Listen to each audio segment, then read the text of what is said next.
Bonjour à vous et bienvenue sur l'épisode du podcast de la puissance mentale. Je suis très heureux de vous retrouver aujourd'hui où on va évidemment parler de puissance mentale, mais aujourd'hui, je vais être avec Martin Latulipe. Je ne sais pas si vous le connaissez. Martin, c'est un Québécois, un conférencier international, un coach, un mentor et il est évidemment le fondateur de l'Académie Zéro Limite qui a formé des milliers d'entrepreneurs à travers la francophonie mondiale. Et aujourd'hui, on va parler avec Martin. Et justement, vous allez voir à quel point, même après 4000 conférences, 4000, c'est pas rien quand même, après 4000 conférences, parfois, votre puissance mentale peut être mise à défaut. Et justement, c'est pas ça le problème. C'est la question à se poser, c'est justement comment on fait pour ajuster, peaufiner, améliorer, recalibrer sa puissance mentale pour être capable de dépasser ses propres limites. Donc, Martin, je l'avais accueilli dans le cadre du lancement du livre Puissance mentale aux éditions Erol. Et d'ailleurs, en parlant de ça, je ne sais pas si vous y avez déjà eu l'occasion de lire, d'entreprendre la lecture du livre Puissance mentale. Aujourd'hui, j'ai des retours qui sont juste incroyables. Alors, je ne vous cache pas ma joie quand je lis les commentaires Amazon où justement des personnes disent j'ai adoré ce livre, savoir accepter ses faiblesses et se remettre en question. La vie n'est pas un long fleuve tranquille. Dans la vie, tout change. Geoffrey y contribue à cette résilience, gratitude et félicitations. Là, pour l'instant, il y a pas mal de commentaires sur Amazon France. Il y a Elisabeth qui met ce livre est incroyable. J'ai appliqué la méthode que Geoffrey propose et j'ai retrouvé facilement de la sérénité dans mon quotidien. Cerise sur le gâteau, ce livre m'a permis de prendre de la hauteur sur ma vie et m'a fait comprendre de nombreuses choses. Merci infiniment pour cet ouvrage. Je vous le conseille à 200%. Enfin bref, je vous laisserai aller voir les commentaires qui sont vraiment très riches et vraiment très valorisants sur le livre. En tout cas, vous savez, avant de vous laisser vraiment à écouter l'échange que j'ai eu avec Martin, je tiens vraiment à vous remercier pour votre confiance. C'est un livre, j'ai mis 4 ans à l'écrire, mais au-delà des 4 ans à l'écrire, c'est vraiment qu'il y a une structure derrière, il y a un processus.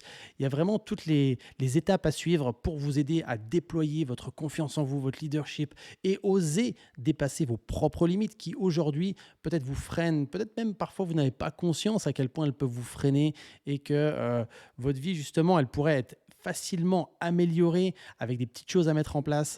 En tout cas, c'était tout l'objet de ce livre-là qui, vu les retours que j'ai, eh bien, il contribue énormément. Donc vraiment, je suis très heureux pour ça. N'hésitez pas aussi, si vous vous êtes procuré le livre, eh bien, de mettre aussi un joli commentaire sur Amazon. Ça nous aide énormément. Donc vraiment, merci à tous pour votre confiance. Alors, eh bien, écoutez, je vais vous laisser place justement à l'écoute de l'échange que j'ai eu avec mon ami Martin Latulipe. Et posez-vous la question, dans tout ce qui va être dit, prenez de la hauteur par rapport à vous-même. Est-ce que vous avez tendance à l'appliquer? Est-ce que vous le savez? Est-ce que vous ne le savez pas? Est-ce que vous appliquez? Est-ce que vous n'appliquez pas ce qu'on est en train d'échanger avec Martin? Bref, prenez de la hauteur et surtout demandez-vous comment vous allez pouvoir l'appliquer dans les minutes qui suivent, les heures, les jours, les semaines, les mois, les années qui arrivent pour que justement votre vie change également. Allez, bonne écoute à tous et je vous dis à tout de suite. Hello mon beau, comment tu vas? Hello, comment ça va, Geoffrey? Ah, je suis heureux. Je suis très heureux de te voir ce soir-là. Vraiment, c'est pour moi, waouh! Je l'ai Attends, reçu, je attends, l'ai attends. reçu ce midi. Merci beaucoup. Dé Très content d'être ici. Merci pour l'invitation, Geoffrey. Félicitations pour le lancement du livre. My God, c'est un très grand accomplissement de mettre au monde un mmh. livre. C'est très intime. C'est tout qu'un exercice. Donc, bravo. Il n'y a pas beaucoup de monde qui le font, qui le publient. Ce soir, on parle puissance mentale et comme ça, Martin, si tu pouvais, toi, nous partager un moment et je sais que pour toi, d'être comme ça vulnérable, d'être authentique, c'est quelque chose que tu sais faire et que tu aimes faire aussi. Si tu avais un moment où justement, tu as eu besoin d'aller rechercher dans tu sais, dans cette puissance intérieure pour, retrouver de la cohérence entre, ta puissance intérieure et ton mental, pour justement dépasser une limite ou peut-être qu'à ce moment-là, tu avais des doutes, des peurs, des craintes, tu étais pas au meilleur de toi-même. Est-ce que tu pourrais nous partager comme ça un moment où ça a été pour toi parmi tous les éléments tous les moments que tu as pu vivre? Parce que c'est pour ça, je suis sûr que c'est pour ça que tu as eu ce petit sourire parce que tu es Ouais, un mec de terrain. Tu as ouais, aussi ben, cette capacité à t'observer tout le temps donc ouais.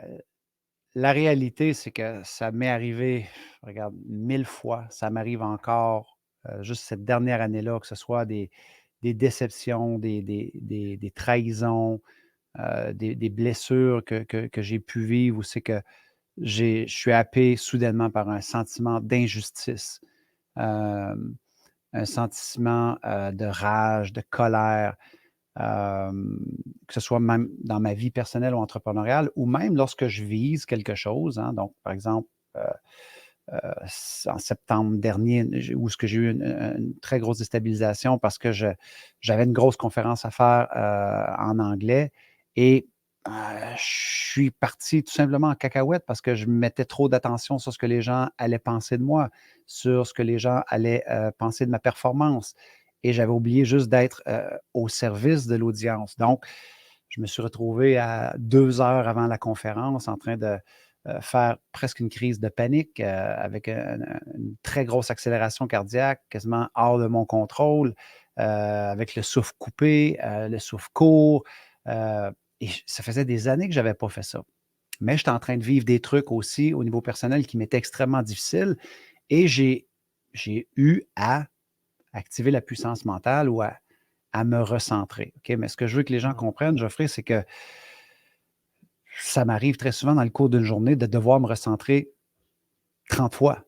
C'est juste que des fois, c'est plus aigu, des fois, c'est plus accentué, des fois, c'est un petit peu plus violent. Je ne sais pas s'il y en a qui comprennent un peu ce que je veux dire. Des fois, c'est des petits trucs qu'on doit se ramener. C'est une discipline de dire, ah, je ne suis pas présent avec mes enfants. Hop, je n'ai pas été à la hauteur sur tel truc. Hop, et là, on peut se ramener. Mais des fois, on va vivre des trucs qui viennent vraiment nous déstabiliser. Ça peut être quelque chose qui nous happe au niveau personnel. Et là, il y a une interconnexion avec un truc dans lequel on veut se réaliser au niveau professionnel. Et là, ça vient tout chambouler comment on se sent. Donc, pour moi, là, concrètement, j'étais à cette conférence-là à Toronto et ça allait pas bien, là, Geoffrey. Là. Okay? J'étais quasiment en hyperventilation et j'étais en train de l'échapper, tout simplement. Donc, juste pour vous expliquer de comment loin que je pars et comment que la puissance mentale, à mon sens, pour faire le lien avec ton livre et avec les outils que tu proposes, à quel point c'est important.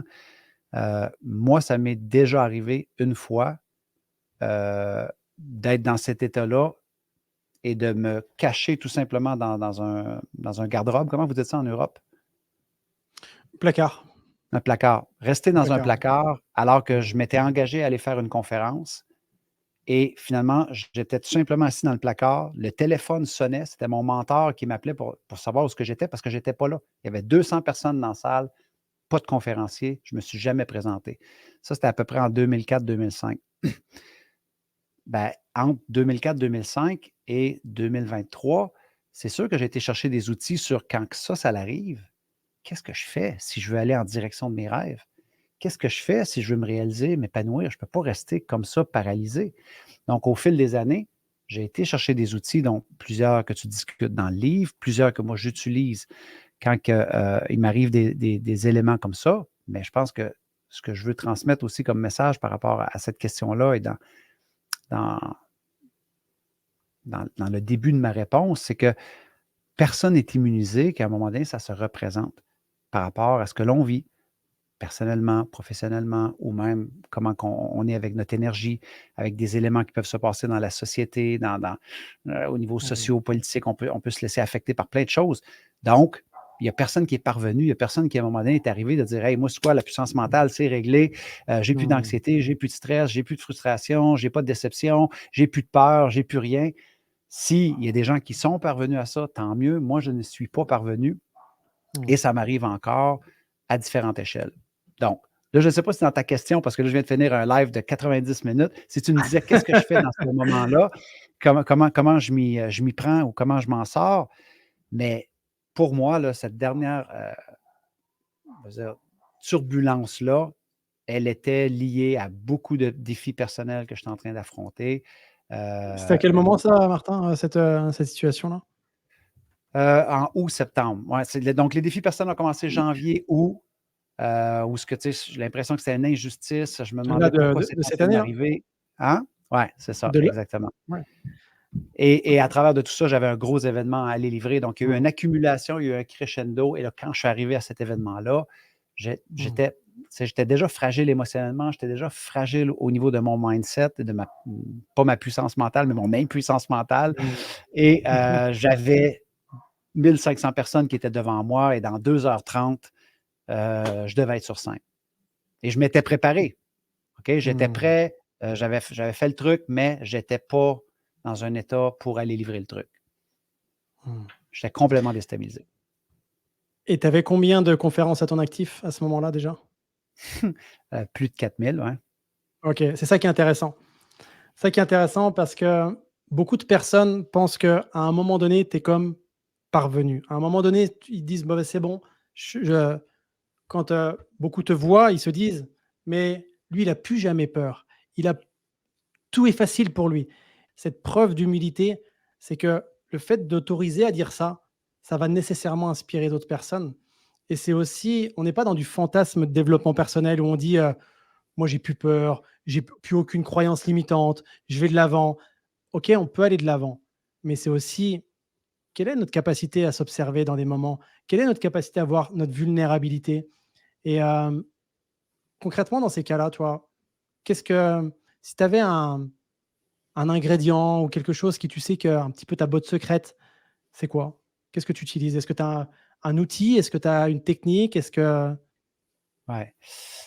Oui, j'en ai plusieurs, mais dans ce cas-là, donc dans le cas où on était très près de l'événement et je devais essayer ouais. de me ramener rapidement, OK? Parce que là, je vous épargne la préparation. Donc, c'est sûr, un conférencier, dans ce cas-là, ça doit se préparer, un entrepreneur ou ainsi de suite. Très souvent, une accumulation de défis personnels qu'on peut vivre, à un moment donné, ça peut nous déstabiliser, nous déséquilibrer. Et à un moment donné, on n'est pas à l'abri de «Oh, là, je croyais que j'allais être à la hauteur, j'allais être prêt». Et ça vient tout être mélangé dans nos émotions, dans notre comportement. Donc, pour moi, puissance mentale, il n'y a rien de plus vrai là. OK? Le mindset est extrêmement important. OK?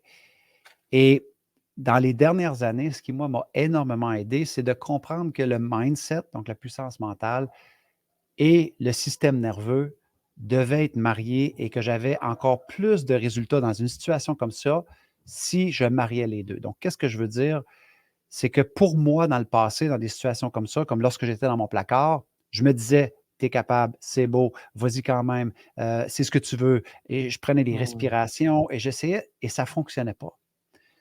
Maintenant, ce que j'ai découvert, c'est que notre corps, notre système nerveux, notre corps, notre biologie, très souvent, pour moi, c'est l'endroit numéro un où il faut que j'aille avant de marier mon mindset. OK? Parce que là, c'est sûr que j'étais troublé dans mes émotions et dans mon comportement et dans mon anxiété, mon stress, ainsi de suite.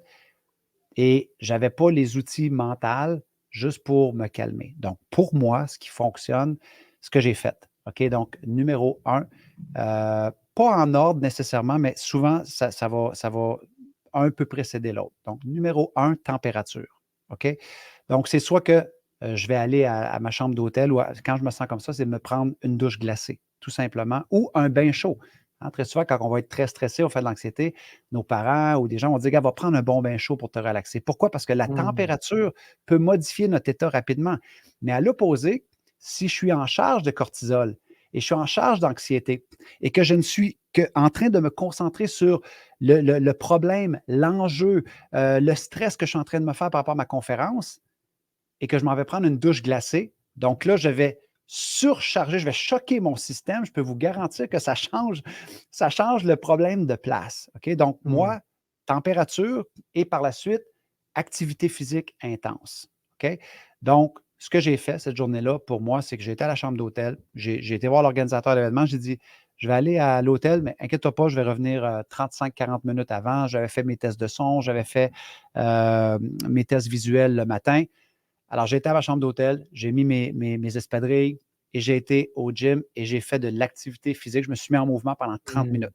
Grosse transpiration, donc j'ai choqué mon corps, OK? Et en revenant à la chambre, douche glacée. Et tout de suite après, je vous le dis, là, je suis complètement ailleurs en termes de qu'est-ce que les gens vont penser de moi? Est-ce qu'ils vont me. Non. Parce que pendant que je courais, là, j'étais en train de faire ma préparation mentale aussi. Donc, je Mmh. jumelais l'activité physique et dire c'est en contrôle, Martin. Et je suis en Mmh. train d'éliminer tout le cortisol pour le remplacer pour des nouvelles hormones, OK, de l'activité physique. OK? La dopamine, la sérotonine, l'adrénaline. Donc, je suis juste en train de recalibrer un peu mes hormones et de contrebalancer cette attaque-là de stress, d'anxiété, de cortisol que j'avais parce que mon mindset n'était pas au bon endroit. Donc, pour moi, de marier les deux, c'est toujours très gagnant. Alors, Mmh. au fur et à mesure que je faisais mon footing sur le tapis roulant, je me sentais de plus en plus confiant.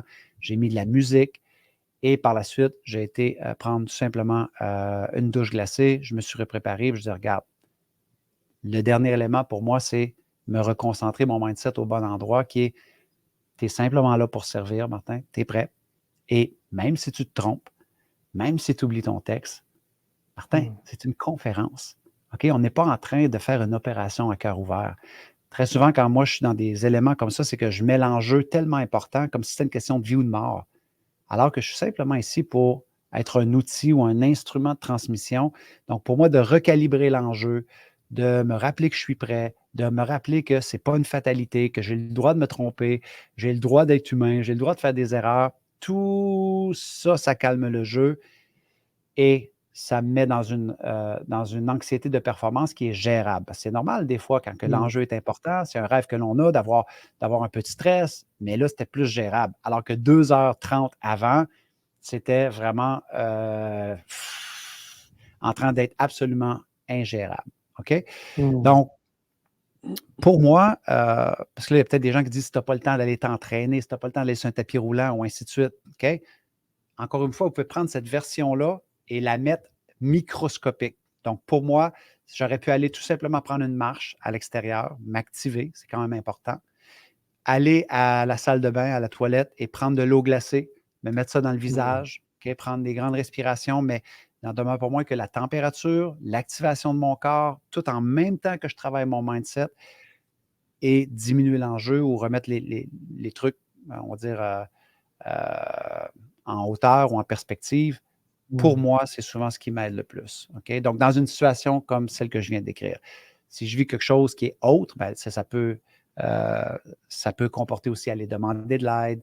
Ça peut demander tout simplement nommer les choses, dire aux gens que c'est juste pas une bonne journée pour moi, être capable de dire non. Donc là, il y a une panoplie de choses qui peuvent entrer en ligne de compte, là. Mmh. J'aime beaucoup ce que tu nous partages, Martin, et merci beaucoup parce que finalement, moi, ce que tu as fait, mais ça ne m'étonne pas, c'est vraiment une stratégie d'adaptation comme les sportifs de haut niveau. C'est-à-dire que la première chose, c'est ils observent. Ils observent qu'ils sont en zone critique. Ensuite, la deuxième chose, c'est quand je suis en zone critique, donc là, angoisse, etc., enfin, vraiment anxiété, le cerveau qui va à 100 à l'heure, c'est qu'est-ce que je mets en place comme vraiment contre-mesure pour revenir dans une zone de maîtrise. Et là, toi, comme tu nous partages le fait d'être allé dans ta chambre, changer la température avec le corps, etc., effectivement, on peut aussi trouver d'autres moyens, comme tu le partages vraiment bien. Et ce que j'apprécie beaucoup aussi dans ce que tu dis, ce qui pour moi est inspirant, c'est remettre cette dose d'humilité aussi au moment de la conférence où tu dis eh, c'est qu'une conférence. Oui, c'est une conférence, mais c'est qu'une conférence. Et parfois, on se prend trop au sérieux. Là, tu le dis aussi à ta façon, mais c'est ça en fait. C'est Ouais. Mais en fait, tu sais, la troisième chose, c'est ta température, être en mouvement, un peut précéder l'autre ou peu importe. Le troisième, c'est remettre les choses en perspective, pas se prendre au sérieux. Mais pour moi, la clé ultime, c'est se remettre au service. Parce que dès que je me mmh, remets au service des autres et à la contribution, là, c'est plus à propos de ma personne, c'est plus à propos de comment je me sens, c'est plus à propos de qu'est-ce que les gens vont penser, c'est plus à propos de ce que je suis en train de vivre personnellement. Non, c'est donne et contribue. Et automatiquement, ça change mon énergie. Donc, dans ce cas-là, c'est même sur Instagram, j'ai fait, en revenant de la chambre d'hôtel, en revenant de l'exercice, en revenant de prendre la douche, j'ai fait une vidéo et j'ai appelé ça crise d'anxiété ou crise d'ego. mmh, Parce que la réalité, justement, c'est que j'étais en train de me prendre beaucoup trop au sérieux. Et en plus, j'étais en mmh, train de me dire, ben là, ce que moi, je vis personnellement, ça va transparaître sur scène et c'est injuste, qu'est-ce qui est en train de m'arriver, puis ça fait pas de sens, puis là, j'ai été trahi, puis ainsi de suite. Puis tout ce que je vivais, c'est comme si j'avais l'impression que le monde allait le voir. Hey, tu es embauché pour une expertise, tu as le droit de te tromper, tu as le droit de faire une boulette, mais en même temps, tu es prêt, let's go, fais-toi confiance. Dans le passé, quand tu t'es senti comme ça, que tu as été, la majorité du temps, ça s'est très bien passé. Allez, let's go. Température, activation de ton corps, mets les choses en hauteur et par la suite, service. Va simplement être au service le plus que tu peux. Et après on fera une évaluation. Et puis le fait aussi de mettre ce projecteur non pas sur toi, mais sur les autres en disant: «Tiens, comment je vais pouvoir livrer avec le cœur? Comment je vais Ouais, pouvoir contribuer?» Du coup, le projecteur n'est plus sur toi, il est sur les autres. Ça permet aussi d'avoir moins de pression et d'être dans une démarche de contribution donc c'est très, très puissant. C'est, yes, tellement exactement. important. Ben, en tout cas, parce que quand tu poses la question, tu sais, de nommer un événement, il y en a tellement, Geoffrey. C'est pour ça que Ah je dis ouais. tout le temps aux gens, regarde, faites des actions inspirantes, imparfaites, et vous allez tellement, tu sais, Paulo Coelho dit, tu sais, pour avoir le courage de trouver son chemin, il faut aussi avoir le courage de se tromper de chemin, Mmh. de faire des mauvais choix, de se tromper, et c'est correct. Mais à un moment donné, de toujours vouloir avoir le chemin parfait, la performance parfaite, l'alignement parfait, les émotions parfaites, la cohérence parfaite, c'est à un moment donné, on monte l'enjeu et on ne s'accorde plus l'autorisation, la permission de ça se peut que je me trompe, je vais émettre des hypothèses, je vais tenter des trucs, je vais viser des trucs, mais ça se peut que ça vienne avec de l'anxiété, avec du stress, avec des déceptions. Mais ça fait partie de la vie. Et le plus qu'on a le courage de marcher ce chemin-là, même dans l'inconnu, même dans l'imperfection, c'est là qui, selon moi, on se découvre. C'est là qu'on a l'opportunité par la suite de peut-être mieux gérer une situation qui va se représenter parce qu'on l'a expérimenté avant, on a déjà vu ce scénario-là, on a des outils dans notre coffre à outils, comme tu proposes dans ton livre, comme tu fais dans tes formations. C'est pour ça que moi, je suis un grand fan du coaching, de l'éducation continue, l'apprentissage continu, parce que ça m'a tellement apporté. Mmh. Si tu avais comme ça, Martin, un conseil à donner aux gens, pour vraiment vivre une année, 2024 qui soit la plus waouh possible. Tu sais, aujourd'hui, on vit dans un moment, dans une époque où, il y a une réelle crise de la confiance, où les gens ont des problèmes de confiance en l'avenir, des confiances en eux, ont des doutes, des peurs, des craintes. Certains voudraient monter leur entreprise, d'autres voudraient, se reconvertir, certains voudraient améliorer là où ils sont en ce moment. Comme ça, toi, si tu pouvais leur donner, un conseil tout simple peut-être, qu'est-ce qui te vient comme ça que tu pourrais leur partager? Ben, d'abord, d'accepter leur point d'origine. Donc, tu sais, quand tu dis pour Mmh. avoir une bonne année, moi, j'ai souvent vu beaucoup de personnes qui essayaient de se projeter dans une nouvelle année, mais en train de lire le dernier chapitre, en train de se juger sur le dernier chapitre, en train de se dire qu'ils devraient être rendus plus loin dans leur projet, en train de juger leur action ou leur inaction de la dernière année. Donc, à un moment donné, c'est difficile d'écrire un nouveau chapitre lorsqu'on passe constamment son temps à relire le dernier ou à s'auto-flageller sur le dernier. Ce qui Mmh. est arrivé, on va en extraire de la sagesse, on va en apprendre, on va prendre de la hauteur. Donc, moi, j'aime beaucoup souvent juste dire comme, hey, je pars de où? Je vais être dans le non-jugement, je vais être dans la non-identification de ce qui s'est passé. Ça ne révèle pas qui je suis, ça ne révèle pas mes possibilités et j'ai un point d'origine. Maintenant, je pense que c'est important aussi de revenir aussi à cette idée-là de, à un moment donné, il ne faut pas oublier qu'on va mourir. Et moi, cette idée-là de la mortalité, elle m'inspire énormément, Geoffrey. Même dans mes moments les plus difficiles, là, de me dire, là, moi, je suis en train de m'inquiéter sur mon année. Je suis en train de m'inquiéter avec toutes sortes de soucis. Et la réalité, c'est qu'un jour, j'aurai même plus le luxe de m'inquiéter comme ça, là. Parce que je n'aurai pas la chance de me faire donner un ticket pour dire, hey, demain, tu as encore la chance de jouer. Demain, tu Mmh. as encore la chance d'être auprès de tes enfants. Demain, tu as encore la chance d'être. Et des fois, on est tellement pris par toutes les choses que tu as nommées, l'économie, sociopolitique, les enjeux, tout le négativisme que l'on peut voir, que l'on oublie que, hey, juste d'être ici, c'est quand même un sacré privilège. Et avec le temps qui m'est accordé encore ici sur Terre, comment je peux être au service? Comment je peux meubler mon temps? Qu'est-ce qui me fait plaisir? Qu'est-ce qui me fait vibrer? Qu'est-ce qui me donne un sourire? Comment je peux aider les gens dans ma communauté, dans ma famille, être un instrument de changement? Je faisais une entrevue il y a quelques jours avec un ami qui s'appelle Jean-Marie Lapointe, un être humain absolument exceptionnel, et il me rappelait euh, cette citation-là de Mère Teresa, qui est sa citation préférée, en fait, qui est « Ne laisse jamais un humain venir à toi sans qu'elle reparte heureuse et meilleure. Donc, ça veut dire que chaque micro-interaction que l'on a, quel bel objectif de se dire comment que, juste avec un sourire, un encouragement, Mmh. de la présence, de la compassion, de l'empathie, je peux rendre meilleur et encourager cette personne-là. Déjà là, je vais être un instrument de transmission, d'impact, de contribution à ma façon. Donc, dans, dans, dans, dans, dans, dans son échelle la plus petite, pour moi, je me dis, si on a toute cette intention-là, il y en a qui sont en Belgique, en Suisse, en France, quoi que ce soit, imagine qu'on repart tout avec cette intention-là de dire, chaque personne qui va venir à nous au cours de la prochaine année, comment je peux la rendre meilleure et l'encourager, l'améliorer, faire sa journée. Je trouve que c'est une intention absolument exceptionnelle. N'oublions pas, Geoffrey, qu'on devient la somme de nos journées. Donc, ne serait-ce que de faire ça un peu à tous les jours, un peu plus, on ne peut pas être parfait, mais de porter attention à autrui et faire ça là, je pense que ça peut déjà être un très bon objectif. Et de là, qu'est-ce qui peut arriver? Je pense qu'il y a plein de choses qui peuvent arriver. J'aime beaucoup effectivement cette citation de Mère Teresa. Et finalement, les 2 points, c'est un, prendre en conscience que tout peut s'arrêter du jour au lendemain. Et c'est d'ailleurs un des points aussi que je partage dans le début du livre où, enfin, pendant le début du livre, au milieu du livre, où justement je suis face à quelqu'un, une situation, quand j'étais policier, où la personne se dit: «Pourquoi?» mais c'est trop tard en fait. Quand c'est trop tard, c'est fini. Tu peux plus Mmh. revenir sur le passé. Donc effectivement, ce principe de mortalité, moi je le trouve vraiment très puissant. Et après, cette histoire de contribution, rendre un humain meilleur une fois qu'il t'a rencontré, c'est waouh!